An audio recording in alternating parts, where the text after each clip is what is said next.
കഴിഞ്ഞ ദിവസം എൻ്റെ ഒ പിയിൽ ശരീരമാസകലം വേദനയുമായി ഒരു വീട്ടമ്മ വന്നു. അവർ ഒരു കെട്ട് ടെസ്റ്റുകളുമായിട്ടാണ് വന്നത്. എന്നിട്ട് അവർ പറഞ്ഞു, ഡോക്ടറെ, എൻ്റെ അസുഖം ഈ ടെസ്റ്റുകളിലൊന്നും കണ്ടെത്താൻ പറ്റുന്നില്ല. എനിക്കാണെങ്കിൽ കുറേ വർഷങ്ങളായി ശരീരമാസകലം വേദനയാണ്. ഏത് തരം മരുന്ന് കുടിച്ചിട്ടും എൻ്റെ വേദനയ്ക്കൊരു മാറ്റവുമില്ല. ഞാൻ എന്താണ് ചെയ്യുക? ഇതെൻ്റെ കുടുംബജീവിതത്തെ പോലും ബാധിക്കുന്നു. നിങ്ങൾ ഇത്തരത്തിലുള്ള ആളുകളെക്കുറിച്ച് കേട്ടിട്ടുണ്ടോ? അതെ, ശരീരമാസകലം വേദനയുണ്ടാക്കുന്ന ഒരു അസുഖത്തെക്കുറിച്ചാണ് ഇന്നത്തെ എൻ്റെ ചർച്ച.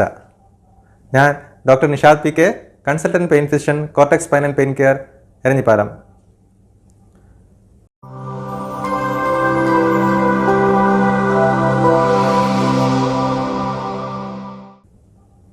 ഫൈബ്രോമയാൾജിയ എന്താണ് ഈ അസുഖം? എന്തൊക്കെയാണ് ഇതിൻ്റെ പ്രത്യേകതകൾ?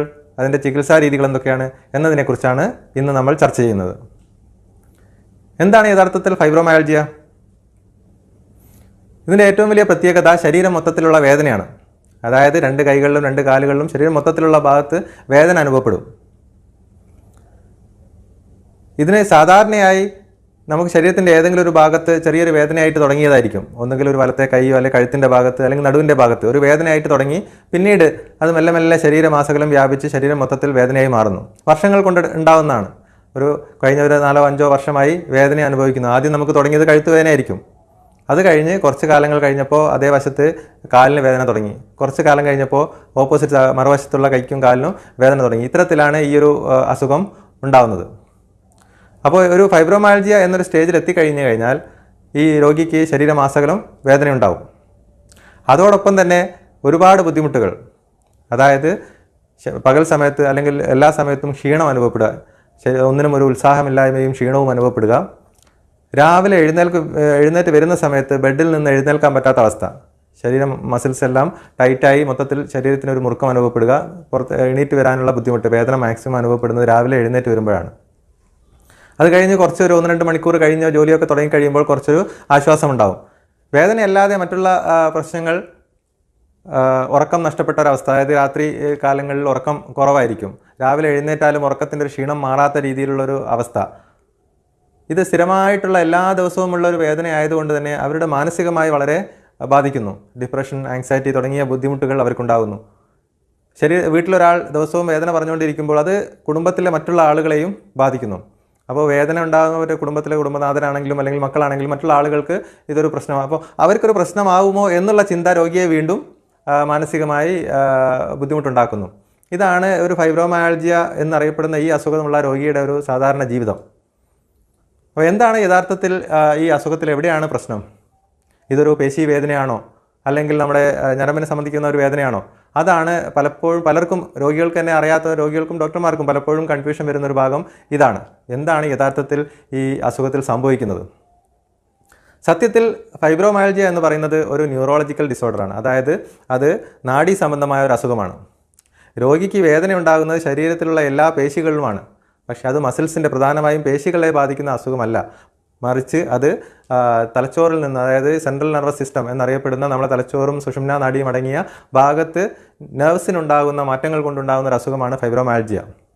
അത് തുടങ്ങാൻ കാരണം തുടക്കത്തിൽ ഇതുപോലെ വല്ല പരിക്കുകളോ അല്ലെങ്കിൽ ഏതെങ്കിലും ഒരു മസിൽസിൻ്റെയോ അല്ലെങ്കിൽ ഏതെങ്കിലും ഒരു ഡിസ്കിൻ്റെയോ ഭാഗത്തുണ്ടാകുന്ന ചെറിയ അസുഖമായിട്ടായിരിക്കും തുടങ്ങിയിട്ടുണ്ടാകുക. പക്ഷേ തുടർച്ചയായി നമ്മുടെ ശരീരത്തിൻ്റെ ഏതെങ്കിലും ഒരു ഭാഗത്ത് വേദന അനുഭവപ്പെടുകയും ആ വേദന ഈ നെർവ്സ്, നാഡികൾ വഴി സ്പൈനൽ കോഡിലൂടെ തലച്ചോറിലെത്തുന്നു. അപ്പോഴാണ് നമ്മളൊരു വേദന അറിയുന്നത്. അപ്പോൾ അത് സ്ഥിരമായിട്ടൊരു ഭാഗത്തു നിന്ന് വേദനയുടെ സിഗ്നൽസ് നമ്മൾ തലച്ചോറിലെത്തി കഴിഞ്ഞാൽ ആ തലച്ചോറിൻ്റെ ഭാഗത്ത്, വേദന അറിയുന്ന ഭാഗത്തും അതുപോലെ തന്നെ ഈ വേദന കൊണ്ടുപോകുന്ന സുഷുമ്നാ നാഡിയുടെ ഭാഗത്തും ചെറിയ കെമിക്കൽ ചേഞ്ചസ് വരും. അവിടെ ഉണ്ടാകുന്ന ആ മാറ്റത്തിനാണ് സെൻട്രൽ സെൻസിറ്റൈസേഷൻ എന്ന് പറയുന്നത്. അതായത് നമ്മുടെ നെർവ്സ് കൂടുതൽ സെൻസിറ്റീവ് ആവുകയാണ്.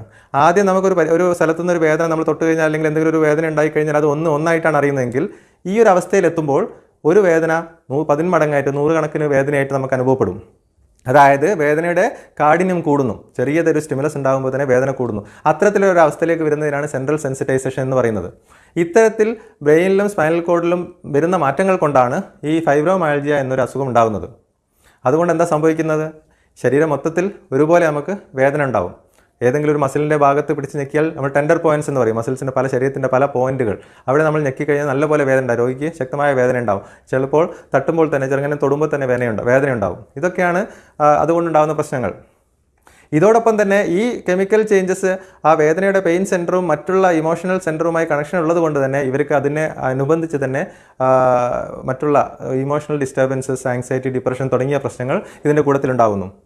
ഇതേ സംഭവം തന്നെ നമ്മുടെ ബവലുമായി, അതായത് കുടലുമായി കണക്ഷൻ ഉള്ളത് കൊണ്ട് തന്നെ ഇത്തരത്തിലുള്ള മിക്ക രോഗികൾക്കും അതിനോടനുബന്ധമായി തന്നെ ഗ്യാസിൻ്റെ പ്രശ്നം, വയറിൽ എരിച്ചിൽ, തികട്ടി വരുന്ന അവസ്ഥ, അല്ലെങ്കിൽ വയറ്റുന്നു പോകാതെ സ്തംഭനത്തിൻ്റെ പ്രശ്നം, ഇത്തരത്തിലുള്ള സംഭവങ്ങൾ, വയറ് സംബന്ധമായ അസുഖങ്ങളും സാധാരണയായി ഫൈബ്രോമയാൽജിയയിൽ കൂടുതൽ കാണാറുണ്ട്. പലപ്പോഴും ഈ രോഗിക്ക് ഇത് ഓരോന്നും വേറെ ആയിട്ട് തലവേദന ഉണ്ടാവും, വയറിന് അസ്വസ്ഥതകൾ ഉണ്ടാവും, ശരീരം മൊത്തത്തിൽ വേദന ഉണ്ടാവും. അപ്പോൾ ഓരോന്നും ഓരോ സ്ഥലത്ത് മാറി മാറി ചികിത്സിക്കുന്ന ഒരു അവസ്ഥയിലാണ് ഉണ്ടാവുക. സത്യത്തിൽ ഇതെല്ലാം ഇൻ്റർ കണക്റ്റഡ് ആയിട്ടാണ്. ഈ ഒരു അസുഖത്തിൽ ശരീരത്തിൽ പല ഭാഗങ്ങളായി പല അസ്വസ്ഥതകളായിട്ടാണ് അനുഭവപ്പെടുന്നത്. അപ്പോൾ എന്താണ് നമുക്കിതിൽ ചെയ്യാൻ പറ്റുക? എന്ത് ടെസ്റ്റ് ചെയ്തിട്ടാണ് ഇത് കണ്ടുപിടിക്കാൻ പറ്റുക? അവിടെയാണ് ഏറ്റവും വലിയൊരു പ്രശ്നം. അതായത് ഈ രോഗികളുടെയും ഈ കുടുംബത്തിലുള്ള മറ്റുള്ള ആളുകളുടെയും സ്ഥിരമായിട്ടുള്ള കംപ്ലയിൻറ്റ് ഒരുപാട് ടെസ്റ്റുകൾ ചെയ്തു. അതായത് ഇത്തരം രോഗികളെ എല്ലാ ബ്ലഡ് ടെസ്റ്റുകളെല്ലാം ചെയ്തു, അതുപോലെ സ്കാനിങ് ചെയ്തു. പക്ഷേ എന്നിട്ടും എല്ലാം നോർമൽ. അപ്പോൾ ടെസ്റ്റുകളിലൊന്നും കണ്ടെത്താൻ പറ്റുന്നില്ല എന്നുള്ളൊരു കംപ്ലയിൻറ്റ് സാധാരണയായി എല്ലാ രോഗികളും പറയുന്നൊരു കാര്യമാണ്. അവരുടെ ഏറ്റവും വലിയൊരു സങ്കടം അത് തന്നെയാണ്. അതായത് എൻ്റെ അസുഖം ആർക്കും കണ്ടെത്താൻ പറ്റുന്നില്ല. കാരണം ടെസ്റ്റുകൾ കണ്ടെത്തുന്ന ഇപ്പോൾ ഇതൊരു റിപ്പോർട്ട് കാണിച്ച് ഇതാണ് നിങ്ങളുടെ പ്രശ്നം എന്ന് പറയുമ്പോൾ അവർക്കുണ്ടാകുന്ന ഒരു സാറ്റിസ്ഫാക്ഷൻ ഈ ഫൈബ്രോമയാൽജിയ രോഗികൾക്ക് കിട്ടില്ല. കാരണം വെച്ചാൽ അത് ടെസ്റ്റുകളിലൂടെ കണ്ടെത്താൻ പറ്റുന്ന ഒരു അസുഖമല്ല. പിന്നെ എന്തിനാണ് ടെസ്റ്റുകൾ ചെയ്യുന്നത്? ടെസ്റ്റുകൾ പലപ്പോഴും ചെയ്യുന്നത് മറ്റുള്ള അസുഖങ്ങൾ, ഇത്തരത്തിൽ ശരീരം മൊത്തത്തിൽ വേദനയുണ്ടാക്കുന്ന മറ്റുള്ള അസുഖങ്ങൾ ഇല്ല എന്ന് ഉറപ്പുവരുത്താനാണ് പലപ്പോഴും ടെസ്റ്റുകൾ ചെയ്യുന്നത്. അത് ഉദാഹരണമായി പറയുകയാണെങ്കിൽ വാദസംബന്ധമായ ചില അസുഖങ്ങൾ, സീറോ നെഗറ്റീവ് സ്പോണ്ടൈലോആർത്രൈറ്റിസ് എന്ന് പറയുന്ന അസുഖത്തിന് ശരീരത്തിൽ പല ജോയിൻറ്റുകളിലും പല ഭാഗങ്ങളായിട്ട് വേദന വരാം. അപ്പോൾ അത്തരത്തിലുള്ള ചില അസുഖങ്ങൾ നമുക്ക് കൃത്യമായി ഈ വാദസംബന്ധമായ ചില അസുഖങ്ങൾ ഇല്ല എന്ന് ഉറപ്പുവരുത്തൽ പ്രധാനമായി ആവശ്യമുള്ള കാര്യമാണ്. അപ്പോൾ അത്തരത്തിലുള്ള ഈ അസുഖങ്ങളൊന്നും ഇല്ല എന്നുള്ള ആവശ്യത്തിന് വേണ്ടി മാത്രമാണ് ഈ ഫൈബ്രോമയാൽജിയ പോലെയുള്ള സിംറ്റംസ് ഉള്ള ആളുകളിൽ ടെസ്റ്റുകൾ ചെയ്യുന്നത്. അല്ലാതെ ഈ ഫൈബ്രോമയാൽജിയ നമുക്കൊരു ടെസ്റ്റിലൂടെ കണ്ടെത്താൻ പറ്റില്ല. കൺഫേം. അപ്പോൾ പലപ്പോഴും മറ്റുള്ള ഈ ക്ലിനിക്കലി ആ ഒരു രോഗിയെ പരിശോധിക്കുമ്പോൾ കിട്ടുന്ന ഈ ഹിസ്റ്ററി മറ്റുള്ള കാര്യങ്ങളും വെച്ചിട്ട് ആണ് ഫൈബ്രോമയാൽജിയ നമ്മൾ ഡയഗ്നോസ് ചെയ്യുന്നത്. അപ്പോൾ മറ്റുള്ള ടെസ്റ്റുകളെല്ലാം മറ്റുള്ള അസുഖങ്ങൾ റൂൾ ഔട്ട് ചെയ്യാൻ വേണ്ടി മാത്രം ഉപയോഗിക്കുന്നതാണ്. രണ്ടാമത് മറ്റൊരു പ്രശ്നം രോഗി അനുഭവിക്കുന്നത്, ഇത് ചികിത്സിച്ചിട്ട് മാറുന്നില്ല, അല്ലെങ്കിൽ മരുന്ന് കഴിക്കുന്നതല്ലാതെ മരുന്ന് കഴിക്കുമ്പോൾ കുറച്ച് കുറയും, നിർത്തുമ്പോൾ വീണ്ടും വരും, ഇത്തരത്തിലുള്ള ഒരു പ്രശ്നം സ്ഥിരമായിട്ട്. അപ്പോൾ ഞാൻ മരുന്ന് കഴിച്ചുകൊണ്ടിരിക്കുമ്പോൾ നല്ല സുഖം ഉണ്ടായിരുന്നു, പക്ഷേ ഞാൻ നിർത്തിയപ്പോൾ വന്നു.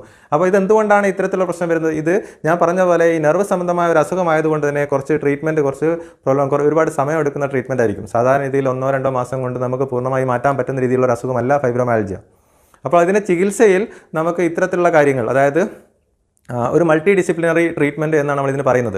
എന്തുകൊണ്ടാണെന്ന് വെച്ചാൽ ഞാൻ നേരത്തെ പറഞ്ഞ പോലെ ഇത് പല ഭാഗങ്ങളെയും, അതായത് സൈക്കോളജിക്കൽ പാർട്ട് കുടുംബത്തിനെ ബാധിക്കുന്നുണ്ട്, അതുപോലെ തന്നെ ശരീരത്തെയും ബാധിക്കുന്നുണ്ട്. ഇത് മൂന്നും കൂടി ഉണ്ടാകുമ്പോൾ പലപ്പോഴും ഇത്തരത്തിലുള്ള ആളുകൾ കുറച്ചു കാലം മാറാതെ വേദനയാകുമ്പോൾ നമ്മൾ ഒരുപാട് അബ്യൂസ് ഇവർക്ക് ഉണ്ടാവും. അതായത് ഒരു സൈക്കോളജിക്കൽ പെയിനായിട്ട് തെറ്റിദ്ധരിക്കും.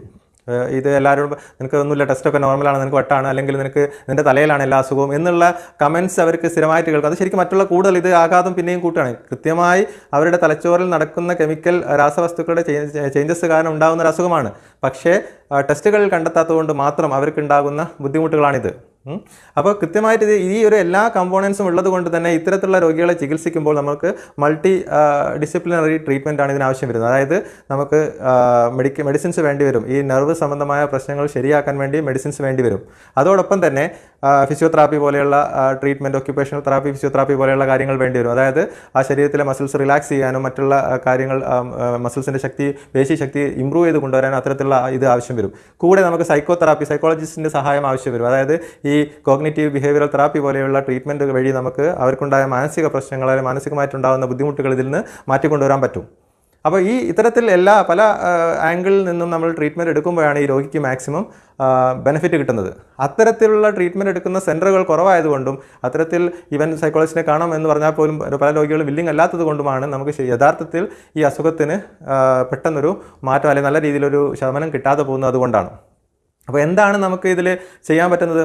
രോഗിക്ക് തന്നെ ഒരുപാട് കാര്യങ്ങൾ ചെയ്യാൻ പറ്റും.